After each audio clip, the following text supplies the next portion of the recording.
In today's video, I'm going to compare every Samsung Galaxy S device that I own. Let's get started.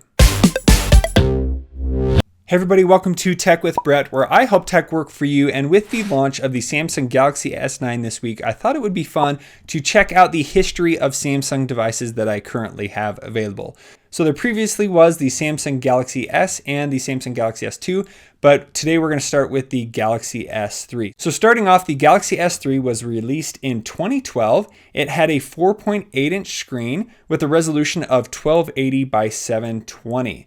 Now on the back of the phone, we have a 8-megapixel camera, and the front was a 1.9-megapixel camera with Android Ice Cream Sandwich, Android 4.0.4 released with Gorilla Glass 2. So that's a lot of specs there, but this was the very first Samsung phone that many people had. The Galaxy S3 was very popular, very solid phone. It also has a removable battery on the back as well as a micro SD card slot. So pretty popular phone there back in 2012. Next, we have the Samsung Galaxy S4, which was released in 2013. Samsung increased the size of the screen to 5 inches, and then it increased the resolution to 1920 by 1080. Now, the battery size did increase as well at 2,600 milliamp, and a huge bump in the camera from 8 megapixels to 13 megapixels there. And on the front, it went to a 2 megapixel camera, and it had Android Jelly Bean 4.2.2. There was also an increase in the Gorilla Glass, which is Gorilla Glass 3. Now, the biggest things that the Samsung Galaxy S4 added was the IR blaster up here at the top. So that allowed you to control TV, set-top boxes, all kinds of items right from the phone. So also on the Galaxy S4 was the air gestures as well as the eye recognition. So air gestures allowed you to control the phone without touching it. So if you go into the gallery here, air gestures are on, you can then just swipe your hand over and it will scroll through the different gallery pictures here. You could also answer a call, or when the screen is off, you could wave your hand over and it would tell you more information. There you can see that it popped up the time, missed calls, messages, and the battery life. So that is the Samsung Galaxy S4. Now next, I want to move on to the Galaxy S5. So this came out in 2014, and it had a 5.1-inch display. It's kept the same resolution of the 1080p, but increased the battery size to a 2,800 milliamp battery. On the front, we have the 2-megapixel camera, and then moving on the back, Samsung went to a 16 megapixel camera, and for the first time ever added a heart rate monitor into a smartphone. So Samsung was all about fitness and making sure that the phone kept you fit, adding apps like S Health, and then being able to track your heart rate on the go. Now this phone did have Android 4.4.2 KitKat. So some of the biggest changes was the fingerprint, where you would swipe on the front of the screen to unlock the phone.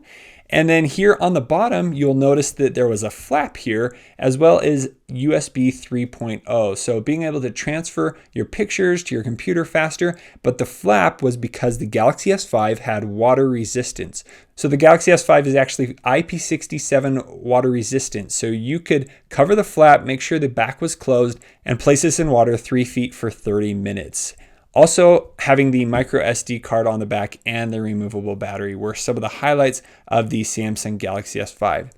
Well, now moving on to the Samsung Galaxy S6. This came out in 2015, and there were 2 different variants. So here we have the S6 and we have the S6 Edge. So those were the 2 different models of the phone, the Edge allowing you to go to the Edge features, as well as placing the phone down like this so that you could see the Edge lighting come through, so you could see who is calling your phone. Now with the Galaxy S6, Samsung increased the resolution to 2560 by 1440 resolution. So that's essentially like having 4 Samsung Galaxy S3 screens in one Samsung Galaxy S6. So this is called Quad HD, and this is just regular HD. So 4720 into the 1440 screen.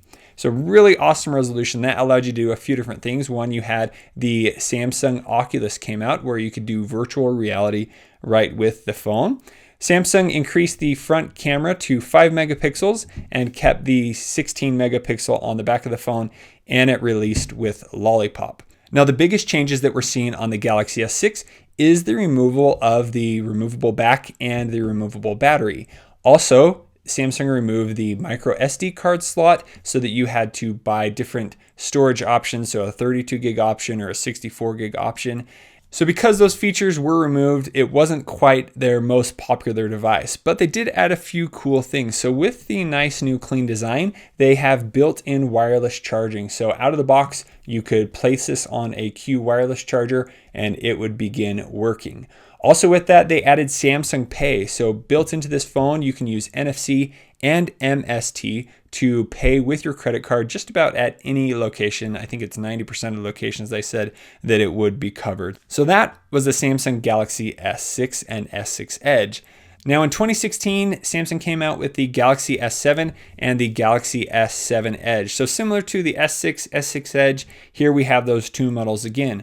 The S7 having 5.1, S7 Edge 5.5 inch screen, still the Quad HD. Here we had a 3000 milliamp battery and the S7 Edge had the 3600 milliamp battery.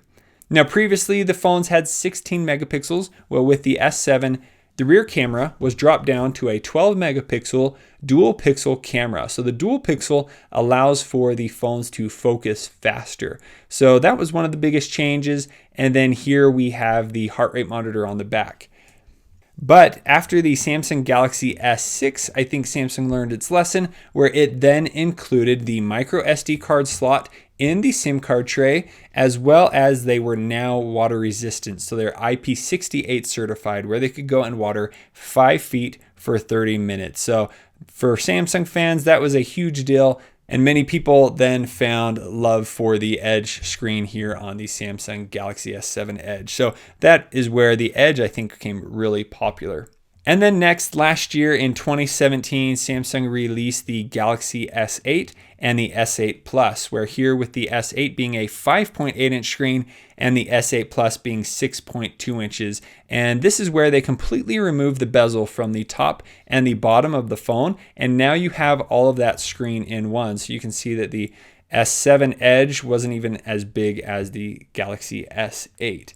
So with that, they have a 3000 milliamp battery in here. The Plus had a 3500 milliamp battery, and keeping the same 12 megapixel on the back on the camera, but adding a 8 megapixel here on the front facing camera, and launching with Android 7.0 Nougat. Now with the Galaxy S8, it also increased the strength of the glass to Gorilla Glass 5, having two sides being glass, the front and the back. That's definitely a bonus, having a stronger glass on the front and the back. One thing I forgot to mention on the S7s, the IR blaster was removed, and that has continued on, so there's no more IR blasters. Now with the S8, not only was there the infinity display, but now you have the Bixby button. So you can hold down the Bixby button and ask for Bixby to do different things, set timers, call people, search for videos, all kinds of things with Bixby. Also added the iris scanner up here at the top, so you could instantly scan your eyes with that, and it uses an infrared sensor and then a reader over here to be really secure.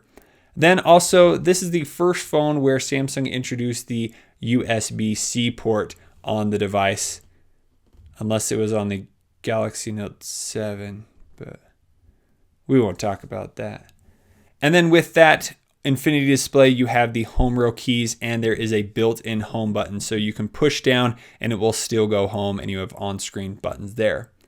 And then now we have the Samsung Galaxy S9 releasing in 2018 with all kinds of new enhancements. So a very similar design to the Galaxy S8, but a huge jump in the camera, where you have the dual aperture camera on the back, where it can actually change from 1.5 to a 2.4 aperture. You have the fingerprint now here on the bottom side of the camera, still have the heart rate monitor there with a flash, USB-C on the bottom, but now it has the surround sound speaker. So up here you have an earpiece that has a speaker in it. Down here you have the speaker, and then some extra things like super slow motion video. You can now make emojis and some other enhancements to Bixby and all of that.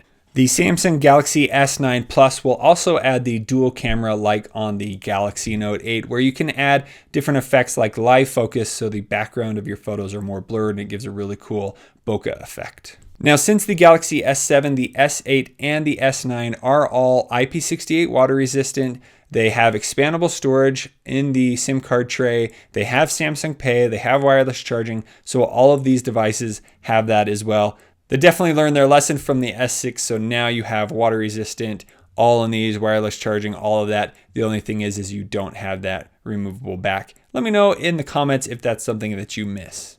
So I thought that would be a fun video to make for you guys to look at the history of the Samsung Galaxy S line. I'd love to know which one of these phones was the first phone that you had as your introduction into the Samsung Galaxy S line. If you have any further questions about any of these phones, I'd love to answer them in the comments below. And if you haven't checked out my newest video all about the Samsung Galaxy S9 features, make sure you check that out. Thank you guys so much for watching. We'll see you on the next one.